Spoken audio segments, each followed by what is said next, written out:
Pelos fenômenos do sonambulismo, seja natural, seja magnético, a providência nos dá a prova irrecusável da existência e da independência da alma e nos faz assistir ao espetáculo sublime da sua emancipação. Por esses fenômenos, ela nos abre o livro do nosso destino. Quando o sonâmbulo descreve o que se passa à distância, é evidente que ele o vê, mas não pelos olhos do corpo. Vê-se a si mesmo no local e para lá se sente transportado. Lá existe, portanto, qualquer coisa dele, e essa qualquer coisa, não sendo seu corpo, só pode ser a alma ou seu espírito. Enquanto o homem se extravia nas sutilezas de uma metafísica abstrata e ininteligível, na busca das causas de nossa existência moral, Deus põe diariamente sob os seus olhos e sob as suas mãos os meios mais simples e mais patentes para o estudo da psicologia experimental. Kardec falou bastante coisa sobre esse assunto, principalmente no capítulo 8º do livro 2º do Livro dos Espíritos. Tem um capítulo relativamente grande, que fala de forma mais abrangente sobre fenômenos de emancipação da alma, e dentre esses fenômenos está o sonambulismo. Ele falou também em alguns artigos espalhados pela Revista Espírita, né? Então ele fala bastante sobre isso. O sonambulismo natural é aquele que as pessoas já conhecem, daquelas pessoas que no meio da noite se levantam, caminham pela casa, parecendo que estão dormindo. Às vezes abrem a porta, saem à rua e depois adormecem outra vez e quando acordam não lembram de nada que aconteceu. Já o sonambulismo magnético, ele não ocorre espontaneamente. Ele ocorre quando o indivíduo recebe uma atuação magnética, né, de um magnetizador, e então ele entra nesse estado. Só que a diferença entre o natural e o magnético é que o sonambulismo natural ele é mais rudimentar. Então ele acaba não servindo para muita coisa. Já o sonambulismo magnético ele pode ter amplas aplicações, pode ter um desenvolvimento bem maior e uma riqueza maior nos detalhes da faculdade. Nós espíritas usamos para, na verdade, auxiliar no tratamento dos nossos assistidos, né? Então a gente pede que o sonâmbulo observe determinados pacientes, como é que eles estão energeticamente, né, os centros de força, como é que eles estão fisicamente também, né? Muitos dos sonâmbulos conseguem sentir aquilo que os pacientes estão sentindo, então conseguem descrever melhor para a gente as sensações do assistido, do que é que ele está passando, inclusive psíquicas, né? Angústias, medos. Isso tudo o sonâmbulo relata para a gente e nos auxilia a formular um tratamento, uma terapia. Quem descobriu o sonambulismo magnético foi o Marquês de Puységur. Ele era discípulo direto de Mesmer e descobriu casualmente. Estava realizando o tratamento de um jovem, um pastor de ovelhas, analfabeto, de nome Vitor, de 20 e poucos anos de idade. E durante a aplicação de um passe, esse jovem ele entrou num estado diferente, que o Marquês não soube identificar, mas que ele começou a falar coisas de alta intelectualidade, coisas que estavam muito acima de sua capacidade intelectual.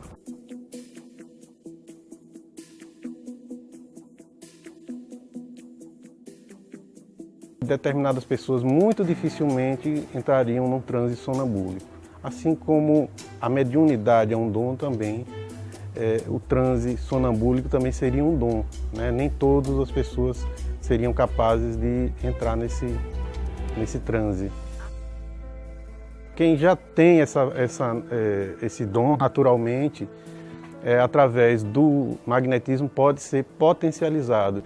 Olha, o estado de sonambulismo não é um simples estado de transe, porque existem vários tipos e vários níveis de transe. O sonambulismo é um nível específico, um nível bastante profundo de transe, onde, segundo algumas estatísticas, apenas 10% das pessoas conseguem chegar a esse nível. No estado de transe sonambúlico, o indivíduo ele consegue realizar muitas coisas, como o fenômeno da telepatia. Ele consegue realizar o fenômeno da clarividência, como, por exemplo, enxergar algo que está à distância, além da sua capacidade de visão física. Ele pode ouvir algo além da sua capacidade auditiva, física? Ele é capaz de enxergar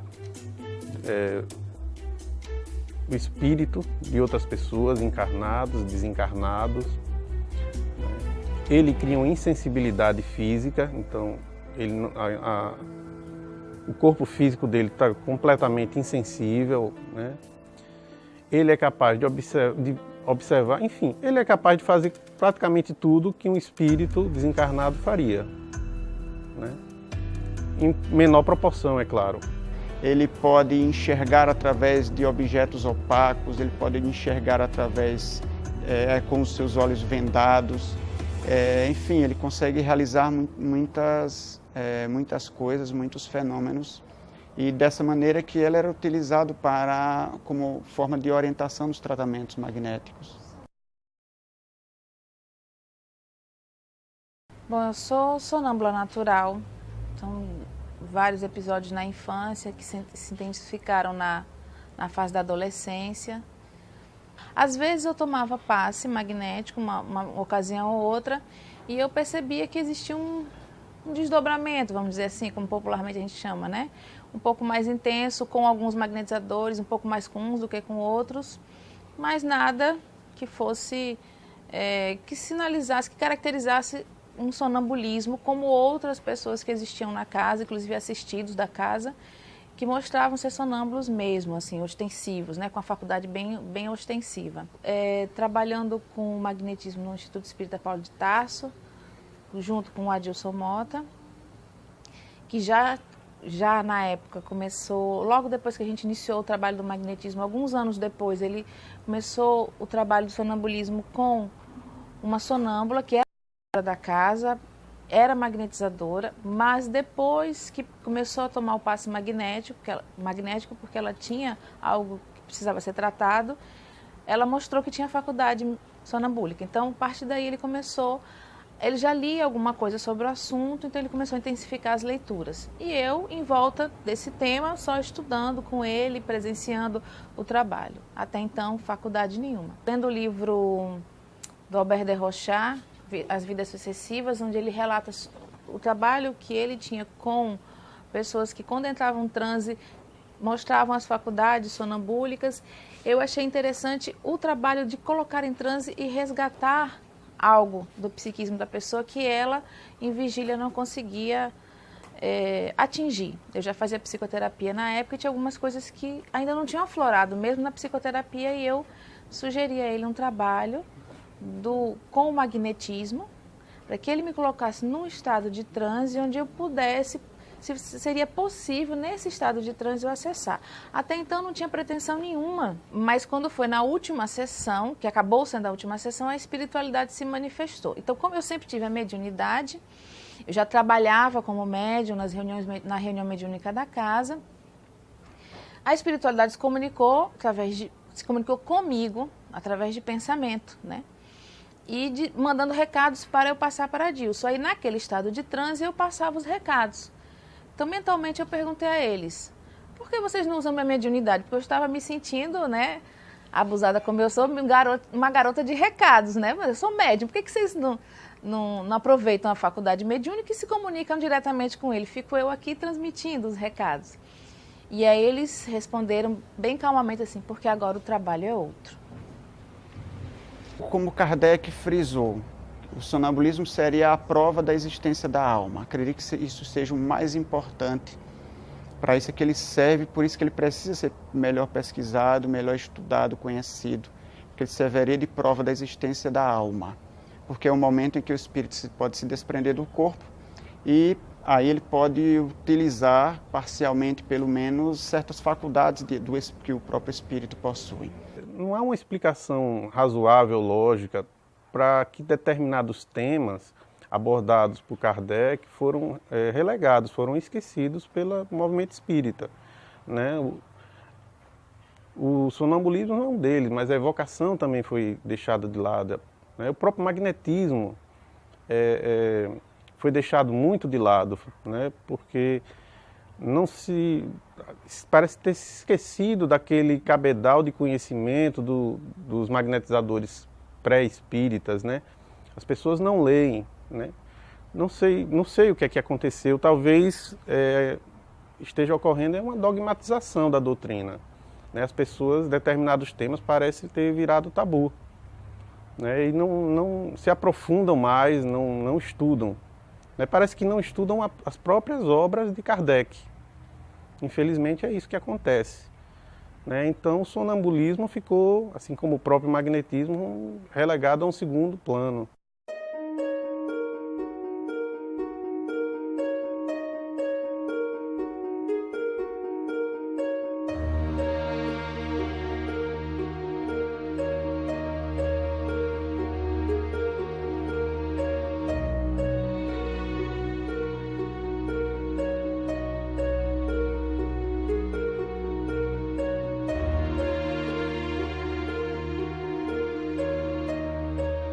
Sou médico formado em neurologia pela Unesp de Botucatu, depois neurofisiologia clínica pela USP Ribeirão Preto e depois com especialização em medicina do sono também pela USP Ribeirão Preto.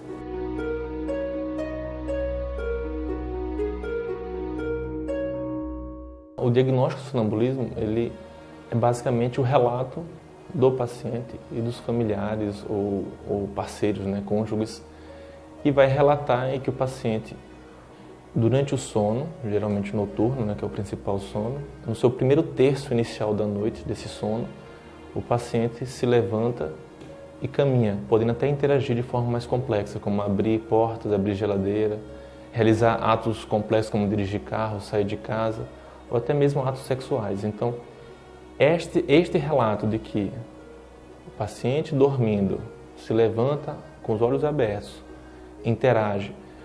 Entretanto, na hora que o familiar, que as pessoas tentam perguntar, questionar, chamar atenção, ele não responde, continua a executar aquele movimento, nós entendemos e ele não vai ter a memória do que aconteceu ou memória parcial do que aconteceu. A gente vai entender isso como provavelmente um sonambulismo. O entendimento até então, com até estudos de ressonância neurofuncional, estudos de eletroencefalo, mostram que algumas áreas do cérebro estão ativadas enquanto outras não. Na polissonografia, por exemplo, você vê que na sono de onda delta, no N3, você vai ver ondas muito lentas, de grande amplitude, o que prova que ele está dormindo. Poxa, não tem como uma pessoa estar acordada com esse eletroencefalo tão lento. Só que na hora do evento da sonambulismo, ou do despertar confusional, ou do terror noturno, essas ondas de onda lenta, de repente começam a ser sobrepostas ondas mais curtinhas, mais rápidas, ondas beta. Então essa sobreposição de ondas mais rápidas com onda lenta nos sugere, né, de forma muito simplista, porque nossos métodos de captação de dados na medicina tem todas as limitações que a gente sabe, nos infere que, poxa, deve ter neurônios ativados e neurônios mais relaxados, com pouca atividade. Então, essa simultaneidade de regiões ativas e regiões inativas é o que explica o sonambulismo.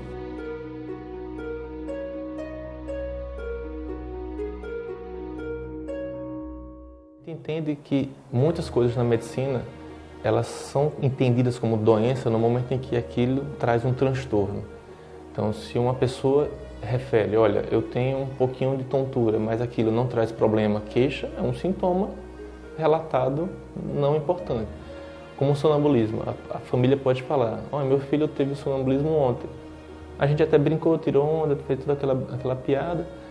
A família fala, não, mas eu estou tranquilo porque eu também tive isso quando era jovem, a mãe fala, o pai fala.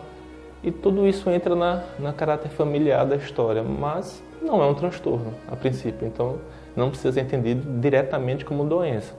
Ele vai ser entendido como doença quando o indivíduo reclama, olha, tive esses eventos, me causou uma coisa chata porque eu caí da escada, eu me envolvi numa situação de risco de machucar minha esposa de repente, ou de me impor uma situação de ingerir alimentos que não necessariamente são alimentos saudáveis. Eu abri a geladeira e comecei a consumir isso. Então, essas situações, uma vez relatadas e reclamadas, elas vão ser entendidas como doença.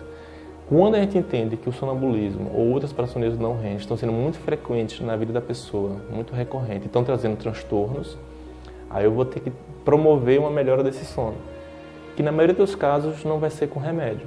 Vai ser com orientações de que a pessoa tem que perceber que dormir bem ele precisa ter uma rotina de vida saudável. Então, atividade física pela manhã, exposição ao sol pela manhã, já chega de tardezinha para de noite, não se expor tanto à luz, ao estudo, à atividade física, para não deixar o sono muito inquieto.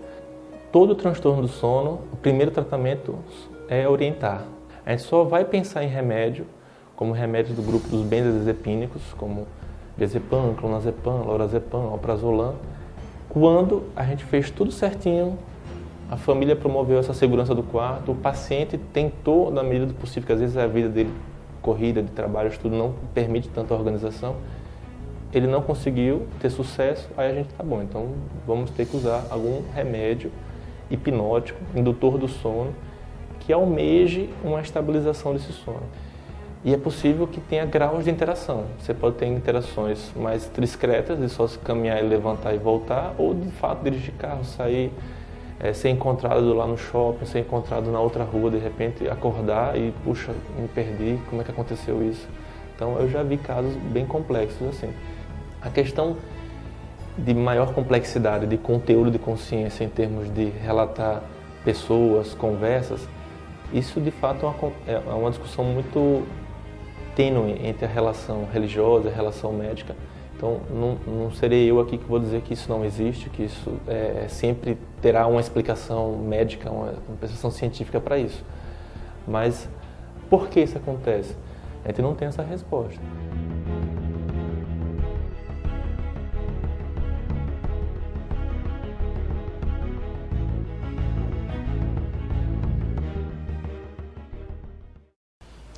O trabalho do sonambulismo, primeiro, fez conhecer a mim mesma, a minha faculdade, que é única, como a de todo sonâmbulo. Então, a gente não me comparar a outros sonâmbulos, não esperar que eu fosse alcançar determinados transes. Então, eu fui focando muito no que eu podia e o que eu precisava para fazer um trabalho digno, responsável, né? Com o parceiro que formava uma dupla, formando uma dupla produtiva no trabalho do bem. Eu acho que isso é o mais importante, o foco do trabalho. Sem estar enxergando com os olhos materiais, com os olhos do corpo físico, ele em estado de transe, com os olhos fechados, consegue perceber muitas coisas dentro do ambiente ou fora dele. Consegue ir a lugares, né, ver pessoas, ver coisas. Então, para mim, isso é uma prova inconteste da existência do espírito. Mas, fora isso, ele tem uma outra utilização que é muito nobre, que é aquela que os magnetizadores clássicos utilizavam, usar o sonambulismo como meio de informação, de orientação para os tratamentos das pessoas doentes. Fora do corpo, a gente pode fazer muito mais. Agora, é importantíssimo que seja dentro de um trabalho sério, porque só ter a faculdade é muito pouco.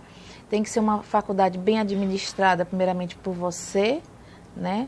Você tem que ter responsabilidade com a faculdade que você tem, estudar, manter um equilíbrio íntimo, em todos os aspectos da sua vida, você tentar se manter em equilíbrio e trabalhar com alguém que também seja responsável.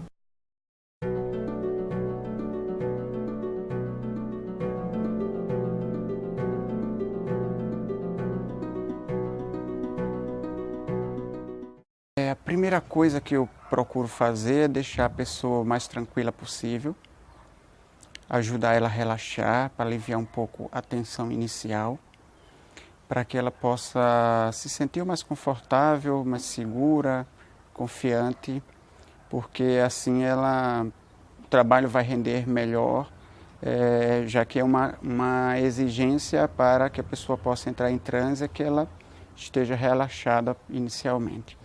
Então eu procuro conversar com a pessoa um pouquinho para que ela fique o mais relaxada possível.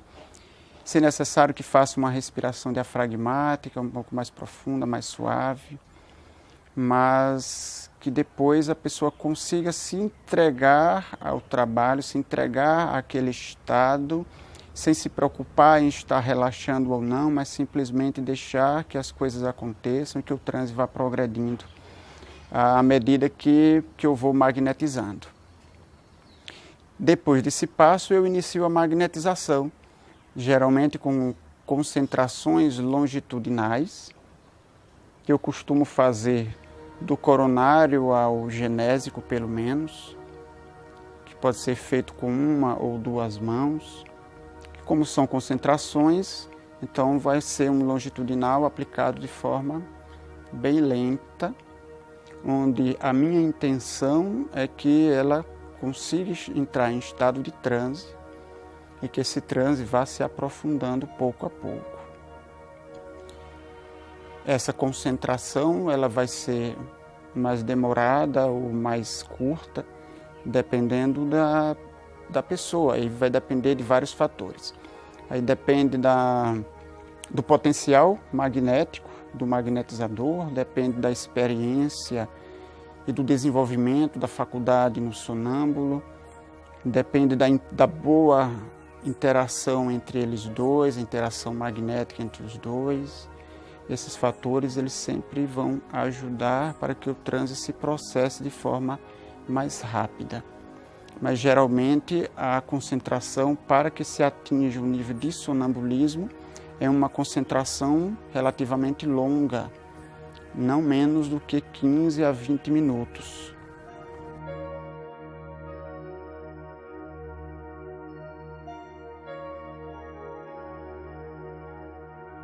Depois que eu faço magnetização durante um certo tempo que eu julgo necessário, eu entendo que ela está em transe depois que eu converso, que me relaciono com o sonâmbulo. Então eu pergunto como é que ela está, se ela consegue falar, consegue me responder. Se o sonâmbulo não me responder nada, é porque ele está entrando em transe, mas ainda não está num transe suficiente para que nós possamos conversar. Está num estado intermediário, vamos dizer assim. Já iniciou o estado de desdobramento, mas ainda não está num transe suficientemente profundo para que nós possamos começar a realização do trabalho propriamente dito de sonambulismo. Mas se ela responder, então, se ela responder, eu vou entender ou que ela não entrou em transe nenhum, ou que ela já está num estado de transe, onde a gente já consegue estabelecer um certo diálogo. Mesmo assim, isso não significa que ela esteja num transe profundo. Pode estar ainda num transe superficial, pode estar num desdobramento apenas, num transe pré-sonambúlico, enfim. Mas também existem algumas características que o sonâmbulo demonstra quando está começando a entrar em transe. Uma característica bastante comum é quando as pálpebras do sonâmbulo ficam batendo de forma bem rápida. Mas nem todo sonâmbulo tem essa característica. Então, acredito que a melhor forma de saber se ele está em transe ou não, e que nível, que tipo de transe, é dialogando, é conversando com o sonâmbulo. No início, os primeiros sintomas mesmo, não são nem os sinais, os primeiros sintomas de que você está entrando no transe, assusta no início.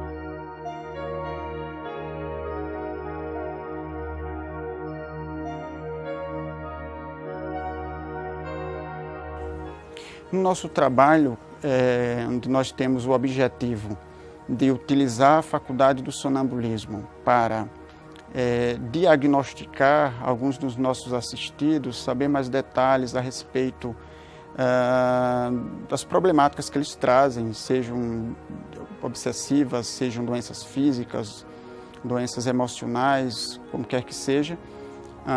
Então, o diálogo entre eu e o sonâmbulo é direcionado no sentido de que ela consiga observar a situação de determinado assistido, que a gente já predetermina antes do início do trabalho. Então, nós já sabemos que assistido ou que assistidos nós vamos verificar durante o trabalho.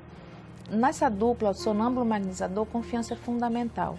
Por isso que o magnetizador ele tem que estar muito bem firme, ele tem que ter conhecimento do que vai fazer, mínimo possível, e tem que lidar com aquela faculdade com muito respeito e muito carinho, sem muitas pretensões, porque cada sonâmbulo é diferente. Então, detectado o estado de transe suficiente para a realização do trabalho ou o transe, o grau de transe que o sonâmbulo consegue atingir, então nós vamos dialogando e eu peço para que o sonâmbulo verifique determinado assistido. dou um tempinho, aguardo que as percepções dele sejam aguçadas, que ele consiga realmente localizar esta pessoa e visualizar algo a respeito da situação dessa pessoa, e nós vamos então travando um diálogo, onde o sonâmbulo vai me dando algumas informações sobre esse doente, eu também vou questionando algumas coisas para que sejam complementadas as informações. Lógico que tudo dentro dos limites da capacidade que o sonâmbulo ofereça, das percepções que ele consiga ter. E nós vamos tentando buscar mais informações para termos um quadro o mais completo possível a respeito desse doente. O que vai nos ajudar quando nós formos fazer o tratamento dessa pessoa, e aí nós vamos buscar seguir essas orientações que o sonâmbulo nos passou. Porque todas as suas funções vitais elas vão diminuindo, então você sente o coração batendo cada vez mais fraco, a respiração como se você não estivesse respirando mais, não é sensação de sufocamento, mas é como se você não precisasse dos pulmões, e isso é estranho porque isso é muito mecânico, né? Isso é muito mecânico, respirar é natural e mecânico, automático, aliás. Então, todas essas sensações assustam o sonâmbulo no início. Então, você ter um magnetizador em quem você confie é muito importante. Ele vai durar o tempo, basicamente, que a gente quiser determinar para o nosso trabalho. Eu não acredito que deva ter um limite, mas não dá para determinar qual é o limite que dura um transe. Nós realizamos o trabalho durante um tempo delimitado, onde, findo esse tempo, nós retiramos o sonâmbulo do transe, mas se deixarmos a pessoa por si só naturalmente, provavelmente esse transe ele vai durar um tempo bem maior, até que essas energias que foram concentradas, elas se dispersem naturalmente ou sejam absorvidas pelo próprio organismo do sonâmbulo e ele saia naturalmente desse estado de transe. Mas nós podemos fazer isso de forma não automática, nós podemos usar também a técnica para retirar o sonâmbulo do transe, quando assim a gente desejar. Por Adilson ser uma pessoa sempre muito responsável com o trabalho, era muito tranquilo para mim, mesmo que eu estivesse intranquila como pessoa, mas era tranquilo para mim trabalhar, né? Independente, ele sendo humano, quando ele estava assim, em alguma fase da vida um pouco mais preocupado, ou enfim, fora do eixo dele, né, natural, eu como sonâmbula percebia que durante o transe que tinha alguma coisa diferente nele. Do mesmo jeito que ele também percebia, né, alguma coisa diferente em mim, porque você conhece o seu sonâmbulo e sabe que alguma coisa não está bem com ele quando algo diferente acontece. Para retirar a pessoa do transe, eu uso a técnica inversa da concentração, que é a dispersão, dispersando as mesmas áreas onde nós fizemos as concentrações, durante o tempo que seja necessário. Usamos então a técnica longitudinal dispersiva, que aí no caso é uma técnica, um movimento mais rápido, para que essas energias vão sendo dispersadas. E à medida que isso acontece, o sonâmbulo vai saindo do seu estado de transe. O tempo de duração dessa dispersão aí também vai variar bastante, mas vai ser proporcional ao tempo de concentração. Então, quanto mais concentração eu tenha feito no sonâmbulo, vai precisar de um tempo maior de dispersão. E aí quando você vai voltando, que sente o peso do corpo, sente que precisa respirar para manter o corpo, aí assim, nossa, eu estava realmente num transe mais profundo. Então é muito mais agradável voltar de um transe mais profundo.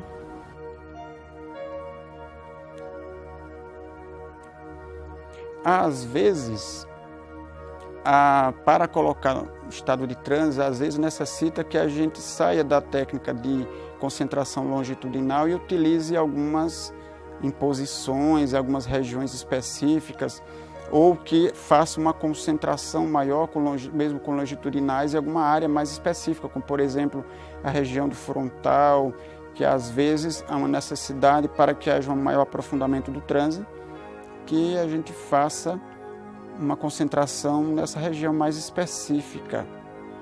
E aí, então, no final, na dispersão, eu também vou dispersar essa região um pouco mais. Que aí, ao invés do longitudinal, eu posso usar a técnica transversal nessa mesma área para que ajude o sonâmbulo a sair do estado de transe.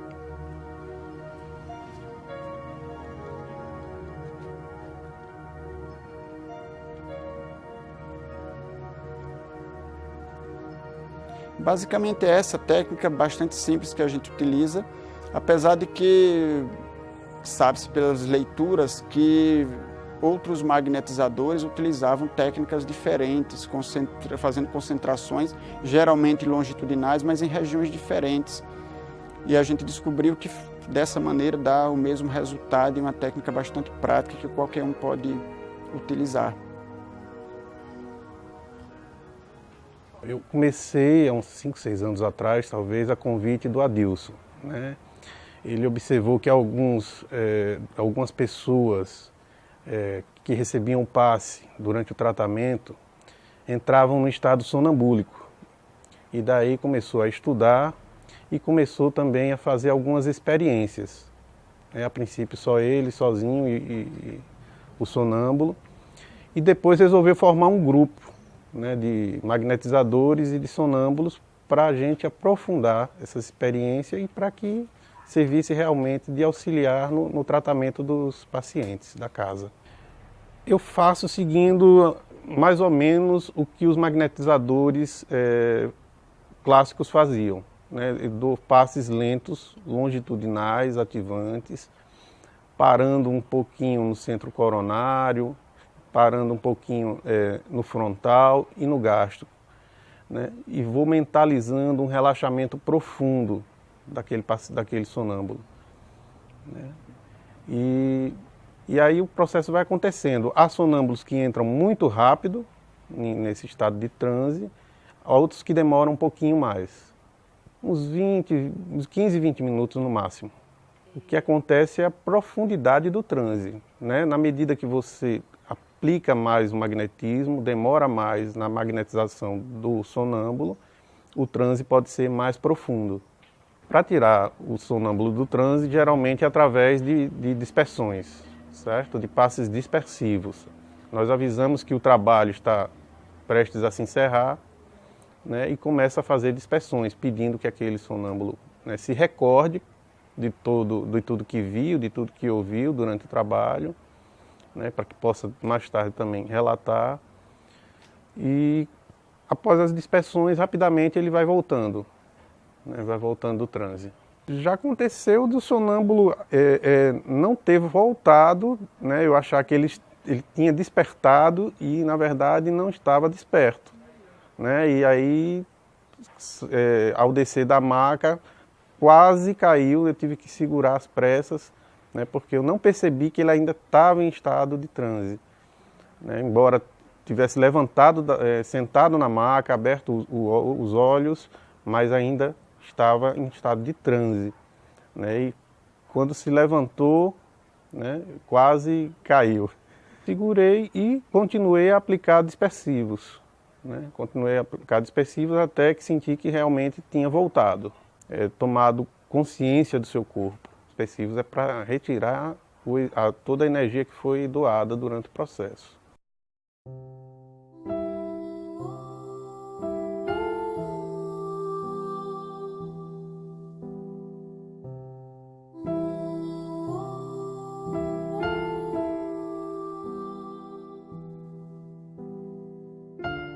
Da mesma maneira que ele consegue enxergar através de qualquer objeto, qualquer obstáculo material opaco, ele também consegue enxergar dentro do organismo de uma outra pessoa, ou mesmo do seu próprio organismo. É dessa maneira que ele consegue não apenas detectar órgãos que estejam doentes, mas também ele consegue ir mais longe, ele consegue detectar estados emocionais, ele consegue detectar, diagnosticar processos obsessivos. Ele consegue fazer a leitura do pensamento, ele consegue entrar nas preocupações da própria pessoa, enxergar o perispírito, desarmonias energéticas, centros de força que se encontram descompensados. Enfim, a capacidade é muito grande e a gente não conhece ainda quais são os limites dessa faculdade. Muitas vezes a gente já corrigiu assim determinadas técnicas magnéticas que por sugestões do sonâmbulo, né? O sonâmbulo observa determinada área, percebe que determinado centro é o que está mais necessitando, né, de energia ou necessitando de dispersão, e a gente aí elabora, né, ou reelabora a técnica magnética de acordo com as orientações do sonâmbulo. Então isso tem sido bastante útil no tratamento dos assistidos lá. Primeiro de tudo, estudar, né? Estudar, conhecer. Começando pelas obras básicas, começando pelo Livro dos Espíritos. Né? Há um capítulo lá sobre a emancipação da alma que trata do sonambulismo, começa por aí. O trabalho da dupla Adilson Marcela como sonâmbula era sempre voltado para os assistidos da casa, basicamente para os assistidos da casa. O foco sempre era ir ver as pessoas, né, que ele já tinha preparado para o trabalho daquela reunião sonambúlica. A nossa relação começou com amizade e isso foi fundamental para a relação magnetizador-sonâmbula, porque a confiança que já existia na relação de amizade passou, né, alicerçou a relação no trabalho com ele como magnetizador e a confiança do sonâmbulo no magnetizador é fundamental. É um dom, é uma faculdade, não doença. Não há nada a ser curado, tem que ser trabalhado, né, para que não fique, assim como a mediunidade também deve ser trabalhada, né, para que não ocorra descontroladamente em qualquer lugar, em qualquer momento, né. É preciso que o sonâmbulo aprenda a lidar com esse dom. O sonambulismo é a prova da existência da alma. Se nós estudarmos melhor essa faculdade, nós vamos estar enxergando a alma nesses fenômenos. Então é muito importante, além de ser um grande recurso de estudo, de aprofundamento de conhecimentos, de ajuda ao nosso próximo. Acredito que na maioria dos centros espíritas a gente vai encontrar pessoas com a probabilidade de serem sonâmbulas. E por que não aproveitar a faculdade que elas têm para auxiliar ao próximo? Deus não deu essa faculdade para elas simplesmente para serem talentos enterrados. Por que não estudar, desenvolver e utilizar para o bem do próximo esta faculdade? Não requer mais do que isso, apenas estudo e dedicação.